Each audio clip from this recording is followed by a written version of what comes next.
Yo, what's up, everyone? It's Legacy Shinobi here, back with another fiery What If. Today, we're diving into a crossover that's straight up legendary. What if Naruto ate the flame fruit and mastered Haki? This Naruto x One Piece story is packed with heat, power, and epic battles you won't want to miss. Don't forget to like, share, and subscribe for more incredible What Ifs.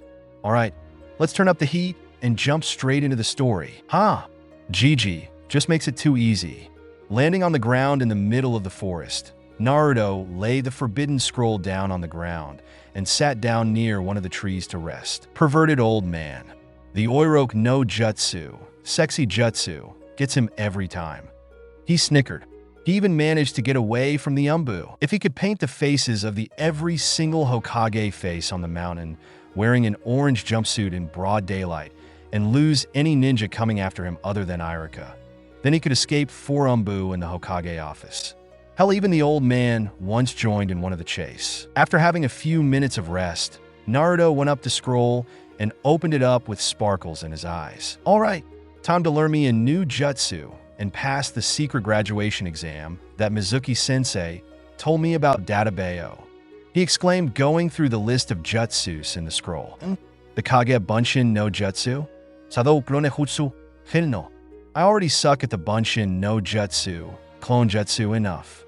No need to waste time learning another lamer version of it, he said, sticking his tongue out as if he had just tasted something foul. The Rasengan? Sounds stupid. The reanimation jutsu? What the hell does that even mean?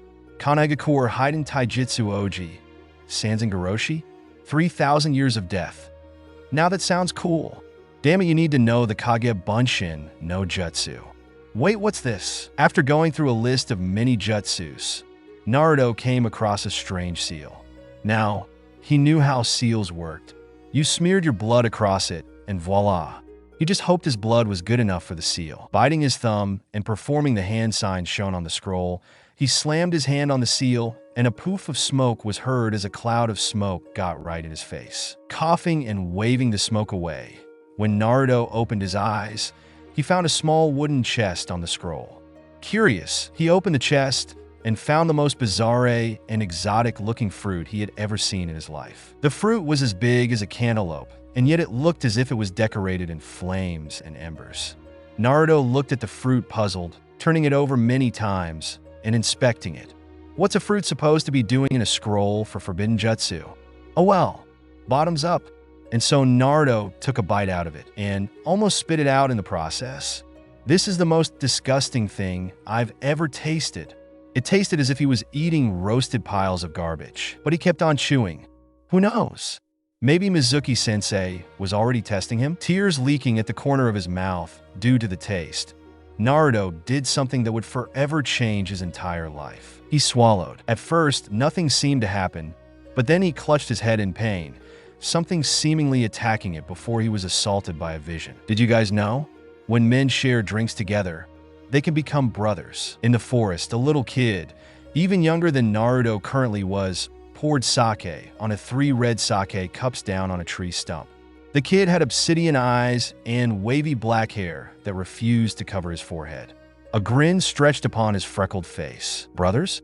Really? A more high-pitched voice asked excitedly. This kid seemed even younger than the freckled-faced boy. He too had obsidian eyes, a straw hat covering his short, messy black hair. On his face, he had a scar right under his left eye. His grin seemed to stretch even wider than the older boy. Beside him, a blonde-haired boy looking the same age as Freckles. He too had obsidian eyes and a wide grin on his face, showing he was missing one of his teeth. He was wearing a top hat with goggles strapped on them. We may not be pirates on the same boat, but we'll be united by our bond of brotherhood, the freckled-faced boy exclaimed as he picked up one of the cups. So this way, no matter what we do or where we are, no one can break that bond, he exclaimed as the other 2 boys picked up their cups. From now on, he started as he reeled his arm back, as did the other 2 with bright grins on their faces. We're brothers, he yelled out, as the 3 of them clinked cups with each other and yelled out in agreement. It was as if the sun was smiling down on them as their drinks sparkled in the sunshine, drops of it bouncing into each other's cup as they downed their drink. He opened his eyes, panting heavily as the vision stopped. After catching his breath, Naruto just stared at the fruit. He felt as if something inside him was resonating with this fruit. Everything in his instincts telling him to eat it, so once more he took a bite out of it. More visons assaulted his head. I don't know how to say it. I was there at port watching the celestial dragons coming in, but as they got near, a small fishing boat set out from out of nowhere. Currently, the freckled-faced boy and the straw hat boy were watching someone dressed like a bandit explain what he saw. They were inside a little wooden hut along with other bandits dressed the same way the one talking was. A fishing boat? What's that got to do with anything? An orange curly-haired big woman asked. Although she wasn't dressed the same as the others, you could clearly see she was a bandit. The other bandit answered her question by continuing his story, his face as pale as snow. The celestial dragon ship fired on it and killed the person on board. It was a child, he said, shaking his head, with a sorrowful and grim expression on his face. It was Sabo. It was him, he yelled out. The two kids widened their eyes in horror, as the rest of the bandits couldn't even believe what they were hearing. Sabo's dead. The bandit finished with his eyes shut and tears in the corner of his eyes. Sabo is... The freckled-faced boy trailed off, not even daring to finish his sentence in disbelief before his face contorted into rage and he tackled the bandit down. You liar, he accused. Don't even joke about that. He raised his fist in the air, ready to punch the bandit, ignoring the protests from the others. It's not a lie nor a joke, the bandit managed to say. It was so sudden, I barely realized it happened. I doubted my own eyes. I wondered if it was a dream or illusion, he cried out. After pushing the kid off him, he went on, this time not able to hold his tears. Do you think he would have went out to see if he was actually happy? Do you think he would raise a pirate flag and set out on his own? As if they were all bound by imaginary shackles. Everyone froze. The youngest one, the straw hat boy, finally stumbled forward. Sabo, he croaked out, bawling hard as if he had just come to a sickening realization. He really wasn't happy. He sobbed as the tears kept falling. The vision then abruptly changed. The freckled-faced boy was walking through the woods, a piece of paper in hand. He seemed to be allowing his body to go on autopilot as he read the letter. The letter that Sabo sent before he went out to sea and died. Ace, Luffy, did you guys get hurt at the fire? I'm worried about you guys, but I know you're all right. Unfortunately for you too, by the time you get this letter, I'll already be out to sea. A lot of stuff happened, but I decided to set sail before you guys. My destination is anywhere but here. I'm going to be stronger so I can be a pirate. Pirates are freer than anyone in this world. We brothers should become pirates one of these days. Then we can meet again somewhere out there. By the time the freckled-faced boy was almost finished with the letter, his body led him to the cliff. A cliff where you could clearly see what him and his two brothers longed for the most. Somewhere in this vast free ocean. We'll meet again someday. Another thing, Ace, are you the older brother or am I? It might be weird to have two oldest brothers and one little brother, but the bond we share is the greatest treasure I have. Luffy may be weak and a crybaby, but he's still our little brother. Take care of him. By the end of the letter, the boy's lower jaw trembled as he stared at the ocean. And then he let it all out. He screamed in despair, tears streaming down his face and snot coming out of his nose.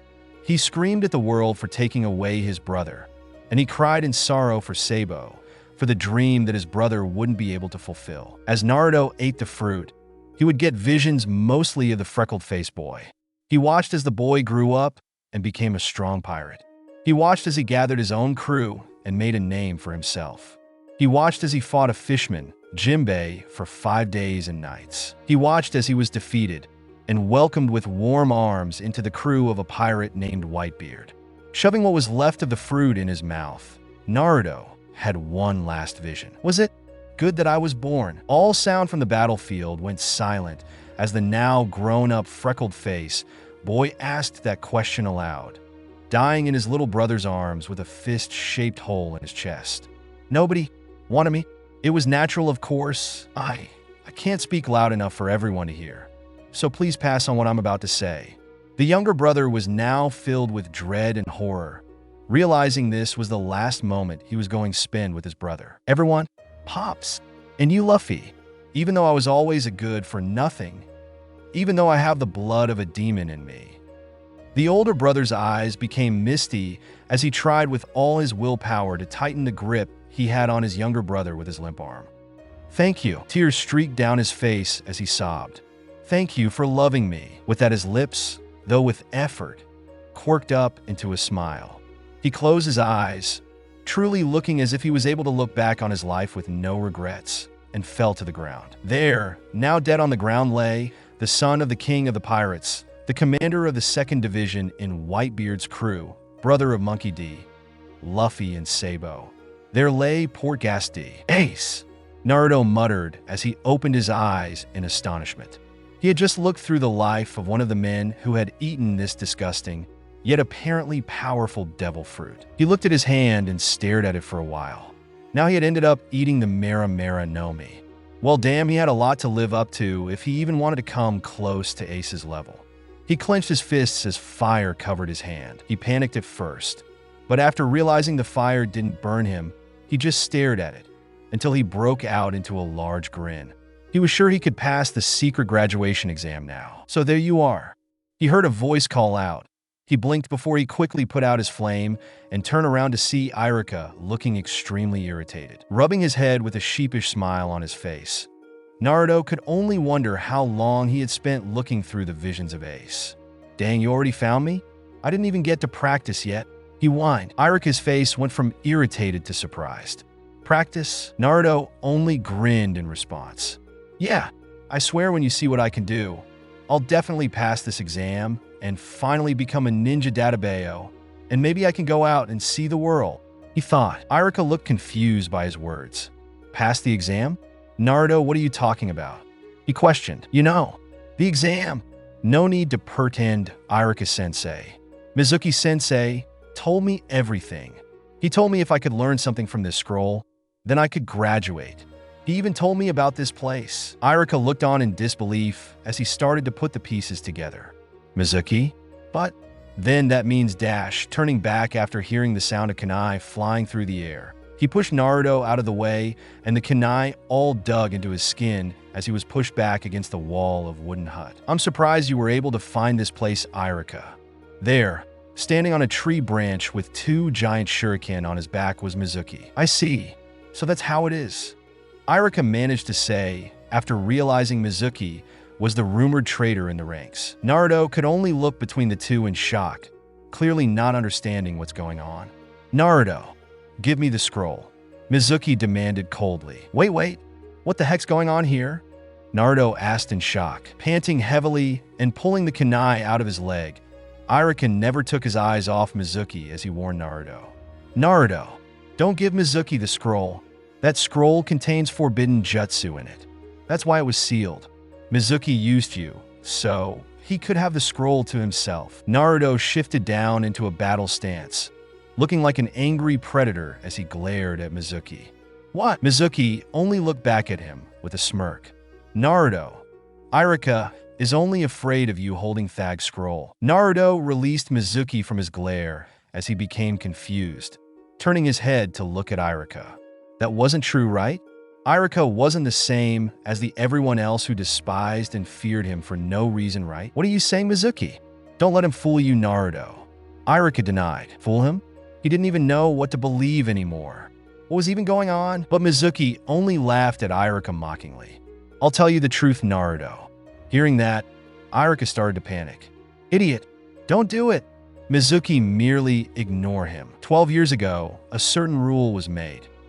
He started. Naruto stared at Mizuki, more confused than ever. "A rule? What did that have to do with anything? He already didn't follow over half the rules in the academy." "A rule? That is a rule that everyone in the village but knows Naruto." Naruto looked hurt that yet again he had been isolated. He had been left out while everyone else wasn't.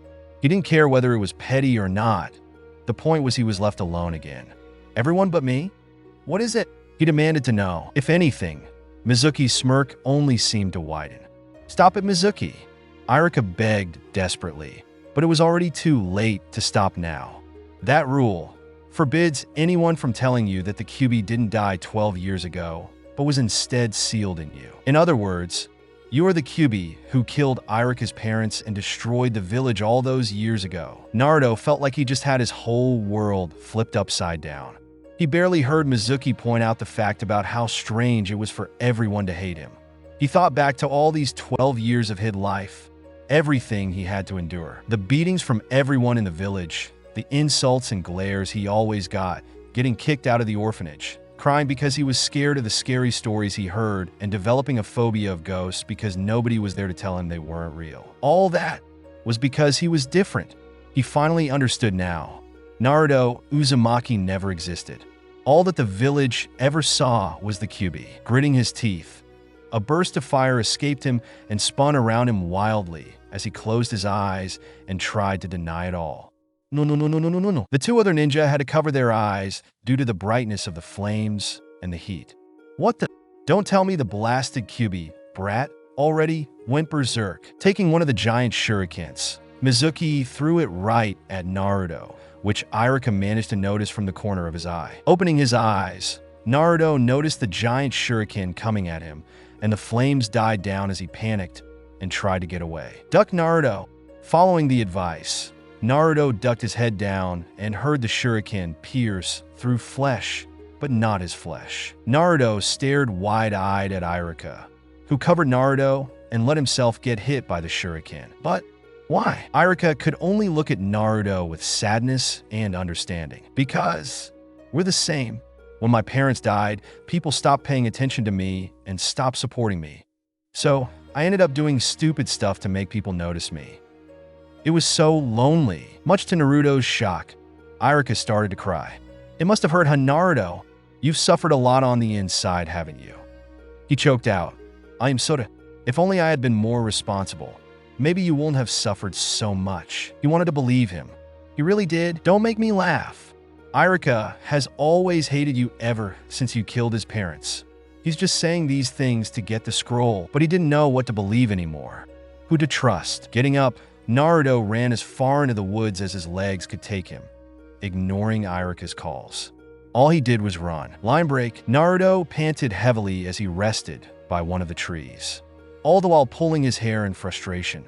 Damn it. He didn't know what to do anymore. He just found out the Kyuubi, the monster that destroyed the village, the monster who killed so many innocents and taken away so many from the loved ones, was sealed inside him. His arms fell limp as he just stared forward. He didn't look angry, he didn't look sad, he didn't look dead. He just looked lost. He could see why everyone hated him, the cause of the village's destruction and the death of so many people. He didn't blame them. He even killed the parents of Iruka, the one man he thought actually cared for him.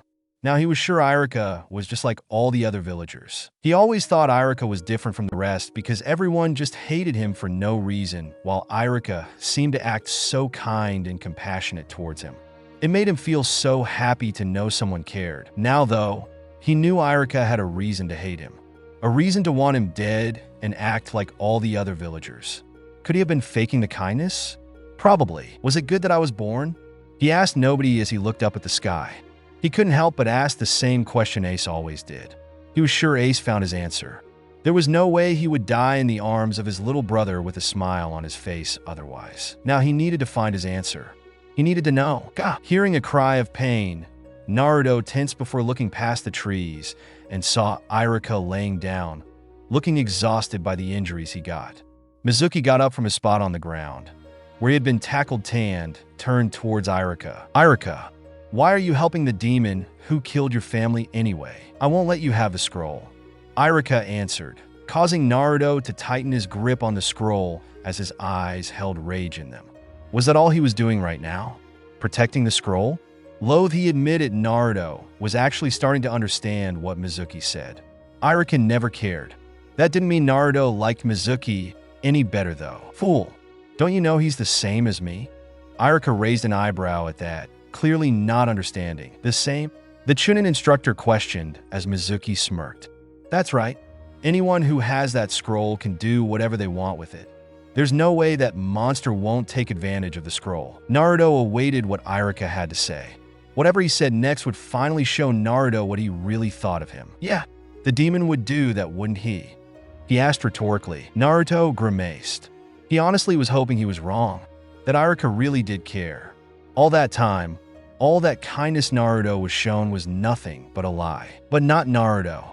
Naruto's different. Hearing those words, Naruto's eyes shot open in surprise. He's an exceptional student who I've acknowledged. The man cried out proudly. Naruto's grip on the scroll tightened as he looked down at the ground, his hair shadowing his eyes. He works hard, he's single-minded, and he's clumsy at times. Nobody ever accepts him, but he knows about the suffering in people's hearts. He's not the demon fox. He's Kanagakure's Uzumaki Naruto. Iruka declared with conviction. Naruto's lower jaw trembled as he felt tears of joy stream down his face, his heart swelling in happiness at finally hearing the words he's always wanted to hear, words he's heard directed to every other child but never him. Another memory stirred in Naruto's mind. Explosions nearly everywhere you looked. People dying in battle, whether they be man, woman, or even non-humans. However, as much death and chaos was occurring within the battlefield, there were similar chants coming from many different people as they approached the execution platform. "We're coming, Ace. We're almost there. Wait for us, Ace. We'll definitely save you. Axon, wait for me. I will save you even if it costs me my life. Ace, don't you dare give up." Ace lowered his forehead to the ground, gritting his teeth as he tried to hide his face. "Damn it, what's wrong with me? This isn't the time to..." He trailed off, his voice choking up towards the end. "The old man, my brother, my crew are falling," and yet tears streamed down his face. And Ace looked as if he wanted them to stop, but he couldn't help the happiness that he felt in his heart. "I'm so happy the tears won't stop," he sobbed. "Even now that it's come to this, I want to live." He gritted out, never remembering feeling so wanted and happy in his entire life. Naruto managed to smile through the tears, finding similarity with the memory and the current situation on a smaller scale. The happiness that he couldn't help feeling seeing someone willing to go through so much for him, just as Iruka was doing now.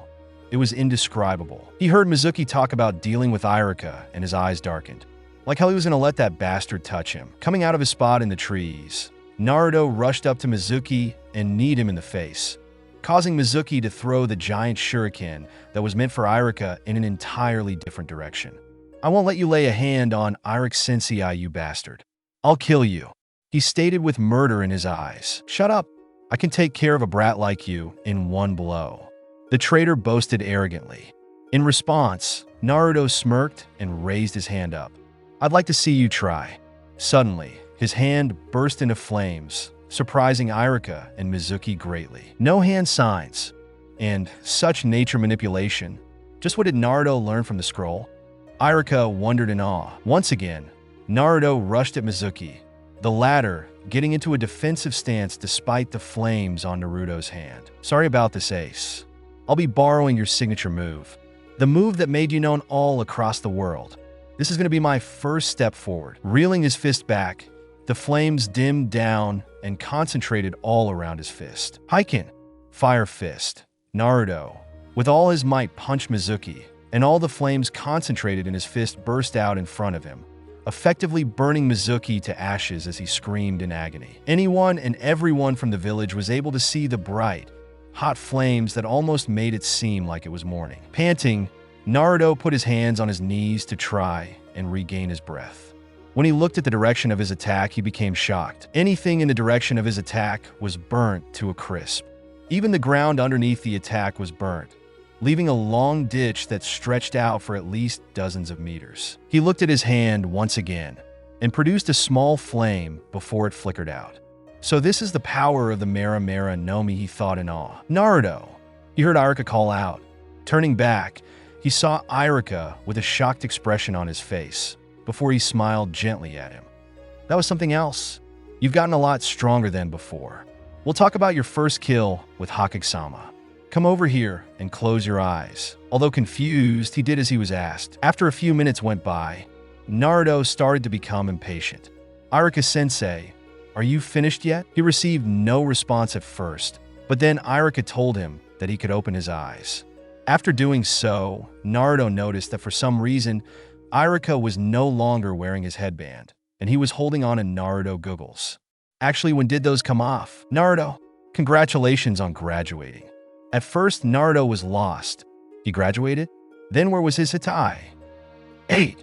The gears in his slow, dense as bedrock brain finally started to comprehend what had just happened. Let's go celebrate your graduation at Ichiraka's after we talk with the Hokage, alright? Iruka offered. Naruto looked down, and he was so uncharacteristically quiet Iruka started to get worried. Just as he was about to make his concern known, Iruka-sensei, Naruto pounced on him and hugged him tightly, further stressing out Iruka's injuries, causing him to cry out in pain as he was hugged to death by the now blonde Genin. After the incident, Naruto and Iruka made their way to the Hokage to report the traitorous actions of Mizuki and his death, to which Iruka and the third comforted Naruto, because even if it's for good reason, the first kill, for a 12-year-old, no less isn't always emotionally easy to handle. Naruto, however, was quick to get over it since Mizuki was, after all, a bastard. He had also seen much death in Ace's memories. Naruto, first thing I would like to say is congratulations on graduating. Hiruzen smiled warmly at Naruto as said blonde grinned back at him with a thumbs up. So Naruto, would you mind telling me and Iruka what exactly you learned from the scroll to be able to perform such astounding nature manipulation? Naruto kept silent for a few minutes, unsure if the third or Iruka would believe him. Well, Gigi, I didn't really learn anything from the scroll. I ate a devil fruit. The Mera no Mi. Iruka had a look of confusion on his face, but Hiruzen looked shocked before he sighed. You're the third one to find a devil's fruit, he said, causing Naruto's eyes widened. A devil fruit is a special kind of fruit that gives the eater power in exchange for being unable to swim. At least from my knowledge. Hiruzen explained to Iruka. Gigi, who were the other two? Which fruits did they eat? Naruto asked. Hiruzen only shook his head as he chuckled. That's not my place to tell. Hiruzen laced his fingers together and placed his elbows on the office desk. This will be troublesome to deal with. Once the council catches word of this, then they'll most likely try to have you go through CRA. Hiruzen's sweat dropped while Iruka gaped. Naruto only tilted his head in confusion. What CRA, Gigi? Hiruzen released a tired sigh with a trace of amusement. CRA is the Clan Restoration Act, Naruto. They'll have you make a clan, thinking the power of the Mera no Mi can be a potential bloodline for future generations. Naruto blinked once more, and then once again, then his cheeks burned almost as bright as his flames. Make a clan. Wouldn't that mean? He shook his head at the thoughts that threatened to invade his mind. He wouldn't become a perverted old man like Gigi or Iruka. He wouldn't log, damn it. He swore to the log he wouldn't, then tell him to buzz off Gigi. Besides, this power isn't a bloodline or whatever the hell you call it. Once the user dies, the fruit will reappear somewhere else in the world. Hiruzen chuckled. Yes, I know. Naruto, you saw something after you ate the fruit, didn't you? He asked knowingly. The blown knucklehead started to grow nervous. Should he tell Gigi and Iruka? Maybe he should. They were, after all, the only two people who cared. Gigi, can we have some privacy before we speak about this? Honoring Naruto's request, Hiruzen snapped his fingers and the umbu hidden in the room disappeared, and Hiruzen set up a privacy seal so nobody could hear anything that is said in the office. I saw the life of the last user of the Mera no Mi. Time skip. After the conversation in the Hokage's office, Iruka and Naruto left to go get some Ichirakas. Naruto ate bowl after bowl as Iruka cried anime tears for his wallet. Why does he do this to himself? Iruka-sensei. Hearing his name being called, Iruka turned his head to look at Naruto and was surprised to see a deadly serious look on his face. Was it good that I was born? Iruka widened his eyes at the question and looked at Naruto in disbelief. Just as he was about to say, of course it was good, he stopped himself. This wasn't the time to give the boy a careless answer. Naruto has already suffered enough because of my irresponsibility, he thought while shaking his head. I don't know. Naruto slumped his shoulders at that. However, whether it was good you were born or not, I'm truly happy you were. I'm sure Hokage-sama is happy about it as well. Iruka admitted with a smile. Naruto looked at Iruka and couldn't keep the small smile away from his face. Although it wasn't the answer he was looking for, he was grateful for Iruka's words nonetheless. Thanks, Iruka-sensei. After finally announcing that he could eat no more, he and Iruka bid each other goodbye and parted ways. However, Naruto didn't go home. He went to look for different shops for supplies and to buy another set of clothes. He didn't have anything against his current set of clothes. They were sexy, and he knew it. There were just too many critics. He didn't want to always be the orange goofball or the dead last. Okay, he was still going to wear orange. After looking through Ace's life, he decided he wanted to become someone who could be worthy of using the Mera Mera no Mi. Ace had become a figure he started to look up to. A goal. Something he wanted to surpass. He had to drop the mask and stop acting like the idiot everyone thought he was if he planned on becoming Hokage and surpassing Ace. First stop was the weapon shop. He wasn't the best in taijutsu or using any weaponry, and that would need to change. Welcome to the weapons shop. A voice called out from behind the counter. It was a girl dressed in a Chinese fashion with 2 buns as her hair. On her forehead was Konoha's height. When she saw who came into the shop, she blinked. "Oh, it's you, the most popular kid in the village," she said sarcastically, and Naruto braced himself for any insults to come. He was used to it after all. "I gotta say, great paint job back on the Hokage stone faces." She snickered while Naruto blinked before grinning. Finally, someone who can appreciate art when they see it, Dadabayo. After conversing with the surprisingly kind girl, Naruto went off to look for a weapon that could fit his style. A sword? No. What about those guns I saw when Ace was a pirate? Come to think of it, why don't we have the stuff Ace's time had? A gun would be so useful to ninjas. Scratch that. GG can throw even faster than a gun can shoot, so maybe other ninja can too. What about gauntlets? Nah. What's this? It wasn't really fancy or anything like that. It was a simple red bow staff. Not really that long. Maybe about 2 or 3 feet in length. That is actually a powerful weapon when used right. Naruto turned around to see Tintin, the girl he was talking to, walk up to him. "What do you mean? It doesn't even have that much reach." Naruto asked in confusion while Tintin only grinned. "That's what you think," she said before walking up to the bow staff and picking it up. Power pole extend. And just like that, the staff glowed and extended from the floor to the ceiling of the shop. "Whoa, that's awesome." Naruto looked at the staff in awe. The pole shrunk back down to size, and Tintin could be seen with a small bead of sweat on her face. Yeah, it's called the power pole, but nobody can actually use it since extending it takes up chakra. To keep up the extension, you need to keep a constant flow of chakra between the pole and yourself. It takes a lot of chakra to use, she explained as she put the pole back on the shelf. At least she would have if Naruto hadn't snatched it from her hand. Naruto twirled the staff around with a grin on his face. "Sounds like my kind of weapon, Dadabayo," he exclaimed with a grin. "How long can it extend?" he asked. "You could go to the moon if you had the chakra for it," she explained with a shocked tone in her voice. "You plan on buying it? People have lost their lives because of that thing, you know. There's only one of its kind, so lots of ninjas came to buy it. But because they didn't have enough chakra to give, they lost their lives to chakra exhaustion. You'll die using that thing if you don't have the chakra needed to use it," she scolded. "That's exactly why it's my kind of weapon," Naruto replied, grinning ferally. Tintin could only sigh as she shook her head. "Fine, but don't say I didn't warn you." Naruto only waved off her warning. Yeah, thanks for worrying," he said. After paying for the power pole, he put it in its holster and strapped it to his back. "All right, now it's time for some clothes, I guess." He walked into the nearest clothes store. He started looking for clothes, ignoring the glare he got from the cashier. After searching around, something caught his eye and he grinned. Time skip. The class was chattering away excitedly since they had just graduated, became ninjas. It was awesome. Now, they would get to go on actual missions and the like. The chatter stopped and the class turned their heads curiously to the door when they heard it slam open. There, standing by the door with a tired look on his face, was Naruto Uzumaki.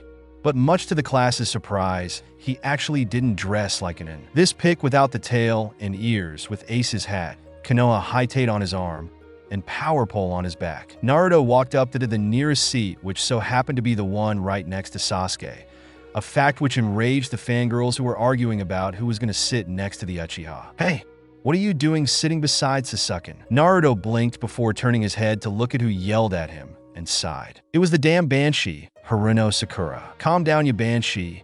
I'm only sitting. I'm too tired to argue with you. So if you could kindly take off, that would be much appreciated." Everyone was shocked he talked to Sakura like that. Even Sasuke turned his head to look at him in interest. Not that there was anything wrong with it in their opinion, but everyone thought that Naruto, for some reason they couldn't fathom, had a huge crush on Sakura. Hope started to feel a certain Hyuga heiress that maybe she did have a chance with Naruto. The reason why Naruto tried to date Sakura was mostly just to get attention, and so he could one-up Sasuke, the popular kid.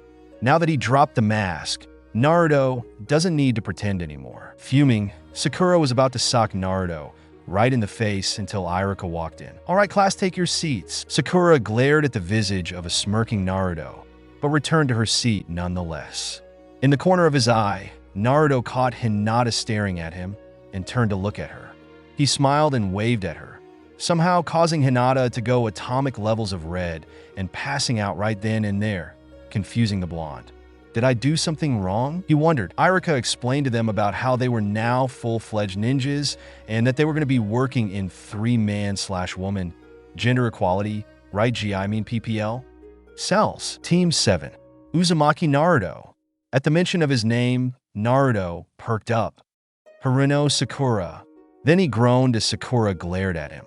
In Uchiha Sasuke, Sakura leaped for joy while Naruto sighed, but didn't show any further complaint. He never exactly hated the guy. He just admired and was jealous of him since he was always the center of attention and had everyone's respect. Sasuke raised an eyebrow at Naruto's lack of complaint. He knew the dobe wasn't really fond of him, and he knew why. He never asked to be popular. He just was. In all honesty, he thought it was annoying, specifically the fangirls. Somehow the dobe changed. At the very least, the last Uchiha could tolerate this less loud and annoying personality. After the rest of the teams were announced, the class waited with their teams for their sensei.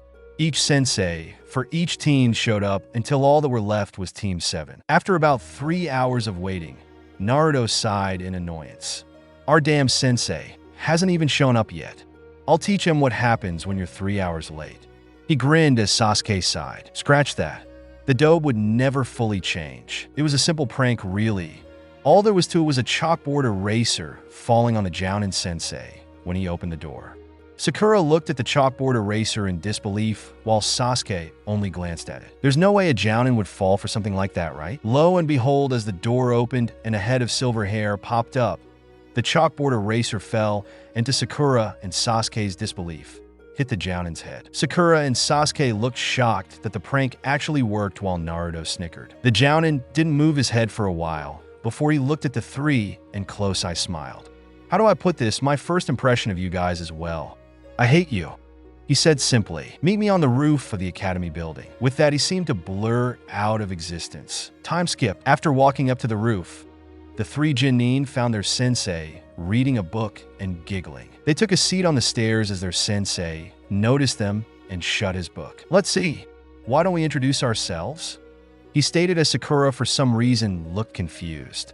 "Introduce ourselves? What are we supposed to say?" she questioned as Naruto's sweat dropped. "That's probably the dumbest question I've ever heard," he thought. "Well, your name, your likes, dislikes, hobbies, future dream, stuff like that. Then why don't you introduce yourself first?" Naruto asked. "Me? My name is Hatake Kakashi. I don't feel like telling you guys my likes and dislikes. As for my future dream, I never really thought about it. My hobbies, well, I have many," he drawled lazily. "All we learned was his name." Sakura mumbled with a twitch in her eyebrow. "Now it's your turn. Let's start with Blondie." Naruto looked up at the mention of his name and put his hands behind his head as a makeshift pillow. "Well, I'm Uzumaki Naruto. My likes are my precious people, pranks, ramen, and freedom. My dislikes are people who try and take away someone's freedom, those who harm my precious people, the 3 minutes it takes to wait when you pour hot water into instant ramen, and just all kinds of bastards in general. My hobbies are pranks, training, and hanging out with my precious people. My dream is to become a Hokage who surpasses all others and someone else." And Naruto clenched his fists to find the answer to a question I've been asking myself a lot lately. He whispered in a voice so soft, the other three almost didn't hear him. Sakura looked at Naruto in confusion. Was this really Naruto? What happened to change him so much? What's the question? Surprisingly, it was Sasuke who asked the question on everyone's mind right now. Naruto looked at Sasuke before he closed his eyes and shook his head. That's a question for another day. Kakashi stared at Naruto for a bit, eyes calculating. He sighed and looked at Sakura. Next, he said simply. Sakura perked up and smiled while speaking in a voice too high-pitched for her teammates and sensei's liking. My name is Haruno Sakura. My likes, I mean who I like. She paused and looked at Sasuke with a blush, which said boy completely ignored. My hobbies are? She looked at Sasuke once again. My dreams for the future. She looked at Sasuke before unleashing a fangirlish squeal. Naruto cleaned his ear with his pinky with an annoyed look on his face. All we learned was your name, he said in a childlike, mocking voice to which Sasuke smirked at and Sakura glared at. And who I hate is Naruto. In response, Naruto grinned and held up a peace sign. Kakashi had to hold in a sigh of annoyance. A fangirl? How annoying. If she is more interested in love than being a shinobi, then she'll die somewhere along the line. Next, everyone looked at Sasuke, to which he promptly ignored and kept staring ahead of him. My name, Uchiha Sasuke. I have many dislikes and no likes in particular other than. Sasuke looked hesitant to continue before he turned away, as if embarrassed about something. Cooking, everyone blinked, and the roof became silent until a loud squeal could be heard all across Konoha. Kakashi and Naruto grimaced while rubbing their eardrums. Turning to Sasuke in confusion when he didn't see the Uchiha cover up his ears, Naruto tapped the boy's shoulder and asked him how he survived without covering his ears. Sasuke turned his head to Naruto with a raised eyebrow before taking something out of his ears, earbud and putting them away. H.N., he questioned in Uchihanese with a smirk, already knowing what the question was. Naruto's eyebrow twitched in annoyance at the Uchiha's taunting smirk. Team, he muttered under his breath. As for my dream, Sasuke's eyes darkened as he stared at the open space in front of him with a scowl. Is to restore my clan and to kill a certain someone. And Sasuke looked up at the sky, looking thoughtful before shaking his head. No, never mind, it's nothing. He dismissed. It's only a childish dream after all. If it existed before, there's no way it exists now. Kakashi raised an eyebrow at Sasuke in mild surprise. It's just one surprise after another. First Minato's sensei's son, and now the last Uchiha. The man thought, okay, you're all very interesting individuals. Tomorrow, we have our first mission. Naruto grinned in anticipation for their first mission. What kind of mission is this Kakashi-sensei? Kakashi started explaining to them how they were going to be doing a survival exercise and that they would all go back to the academy if they failed, saying the academy was only to select people who had the potential to be genin. He stood up to leave but stopped and looked back on them from over his shoulder. One more thing. Skip breakfast tomorrow. You'll throw up, he warned. Time skip. Plip plop, plip plop. We come to the scene of a big bloody spot in the center of a humongous boulder somewhere in the forest, a bit of a crack in the boulder. In front of the boulder was our blonde protagonist hunched over, panting heavily with bloody knuckles, skin ripped off. Damn, this is harder than I thought.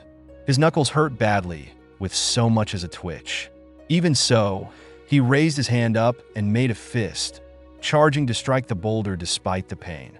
This is nothing. He hit the boulder, and the moment he did, he had to bite back a scream of agony as immense pain seared through his fist. After introductions, Naruto made his way to the Forest of Death to train and master Haki, a mysterious power that has never been used or even discovered by the shinobi, surprisingly. Haki is another thing Naruto discovered within Ace's memory, including the knowledge on how to train in it.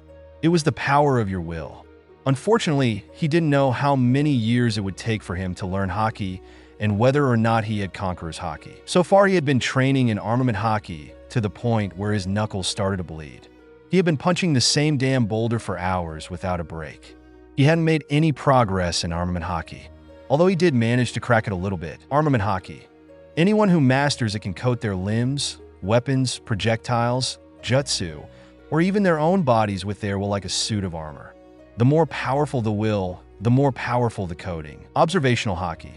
Anyone who masters it can sense anybody's presence or their voice, even if they try to conceal their presence, and can hear these voices telling them what the person will do or how they feel.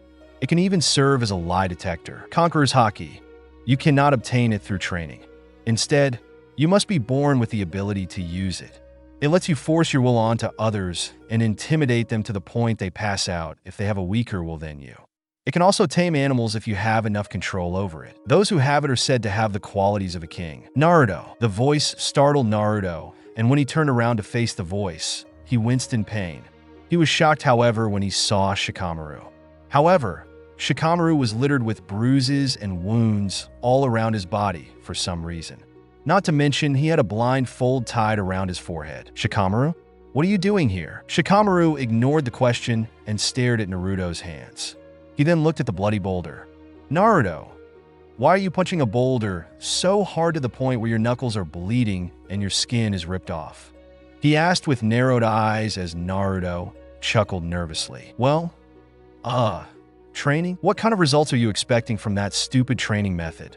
Punching a boulder until your arm becomes harder and you actually break it. Naruto widened his eyes at the implications of that sentence. You know about Haki? Shikamaru sighed before nodding. Yeah, I'm training in it too.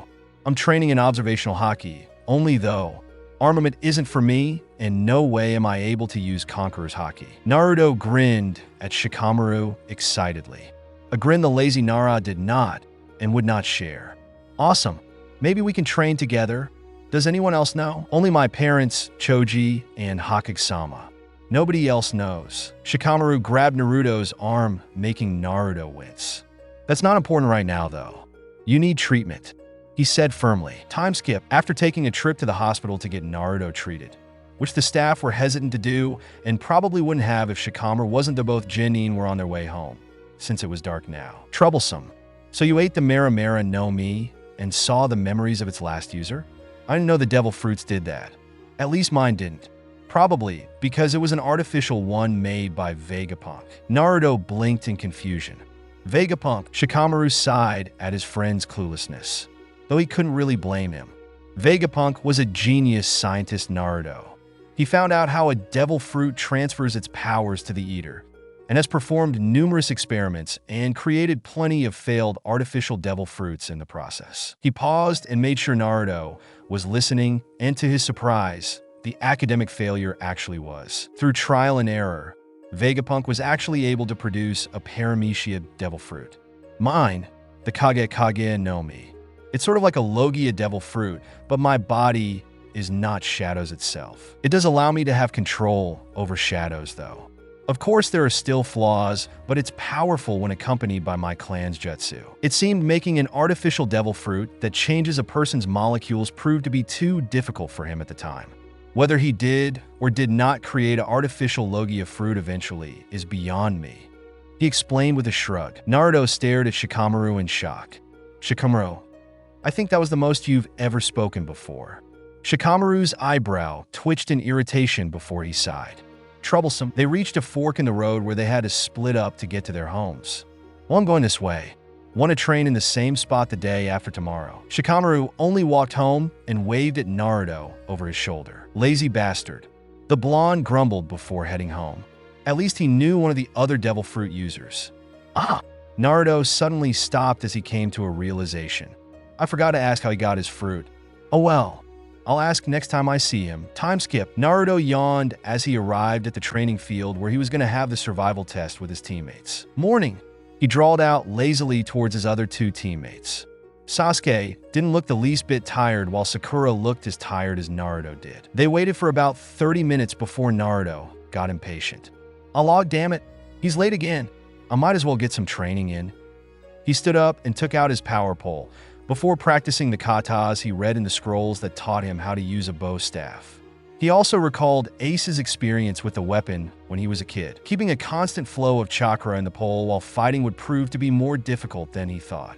Sometimes as he practiced, the pole would randomly shrink or extend. Sakura and Sasuke blinked when they saw the tiny pole extend a few feet as Naruto practiced katas. What was that, Naruto? The two boys winced at the volume. Calm down, would ya? It's my power pole, a special bow staff that extends through the power of chakra. His face turned thoughtful when a thought hit him. Could he use the power pole along with his flames? He already needed a constant flow of chakra to flow into the pole. He didn't know if he could also add in his fire. That would need focus. Before Sakura could ask more questions, Sasuke got up and moved to a spot and started fighting the air, practicing with kicks. Naruto spared Sasuke a glance before returning back to his own training. Sakura, being the loyal fangirl she was, went over to Sasuke and started fangirling over him, to which the Uchiha ignored. After 3 hours, their sensei finally dropped in. "Dope," he said simply with an closed-eye smile. Not hearing anyone comment on how he was late, he opened his eyes and blinked when he caught sight of what was going on. Naruto was practicing katas with a bow staff, and at moments, fire would light up before disappearing. Sasuke was training in taijutsu with a kunai in hand while Sakura was, being Sakura. Kaya, Sasuke, you're so cool. Kakashi was impressed with the two. Sakura was a whole other story though. He coughed to get their attention and succeeded in doing so. "Oh, you're here, Kakashi-sensei," Naruto commented while shortening his power pole and placing it in its holster. If Kakashi noticed the strange bow staff, he didn't comment on it. "You're late," the Banshee screamed. Kakashi only rubbed his head sheepishly.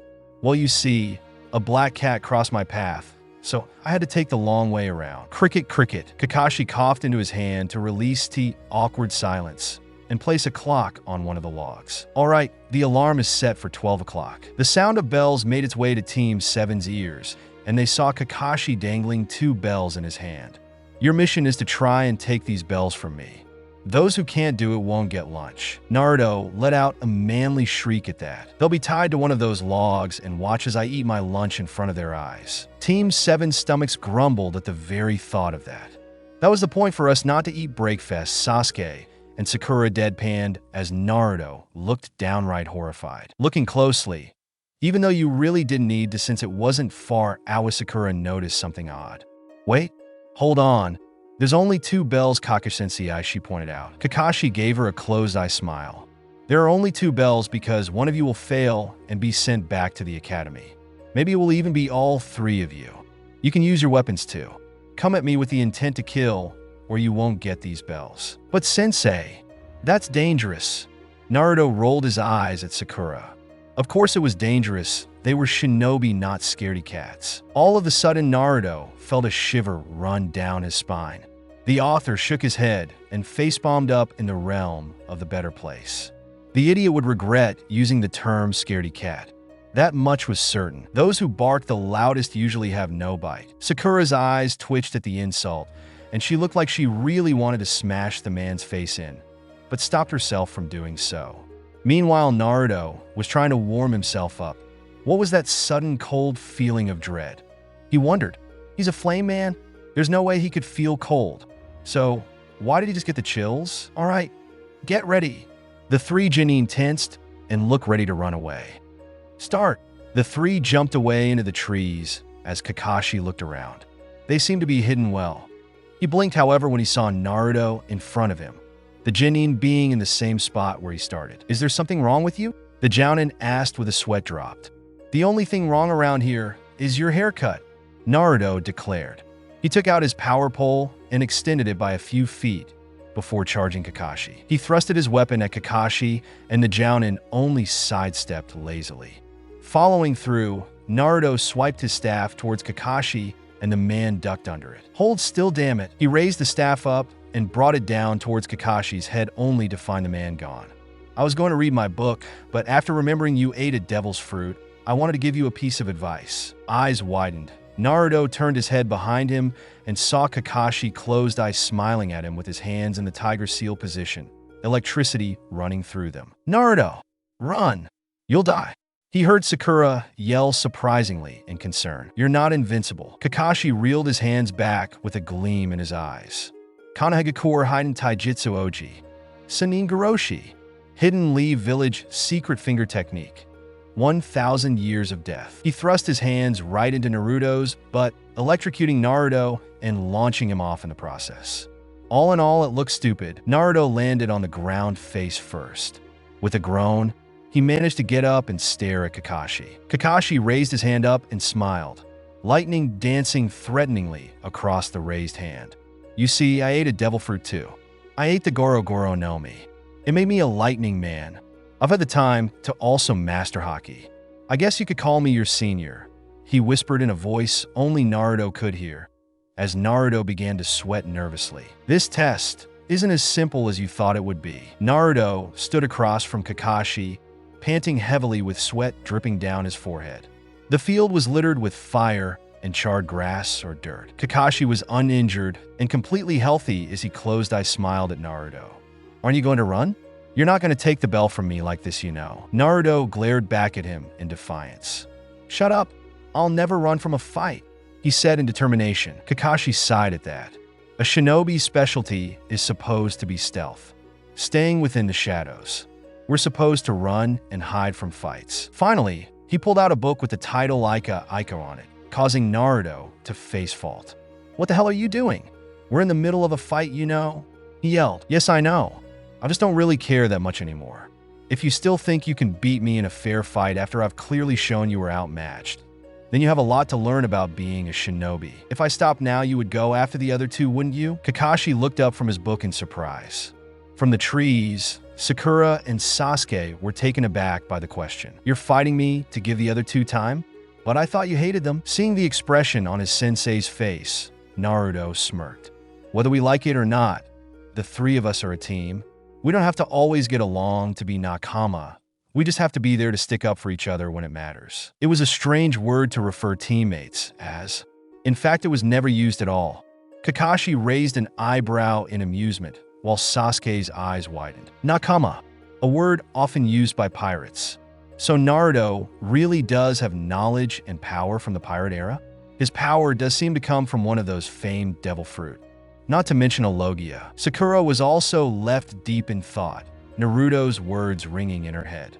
He thinks of me as his nakama, even after how I treated him? Naruto grit his teeth as he tried to think of a way to beat the powerful Jounin. What do I do? Even if I manage to come up with a plan, his Haki will let him know it's coming from a mile away.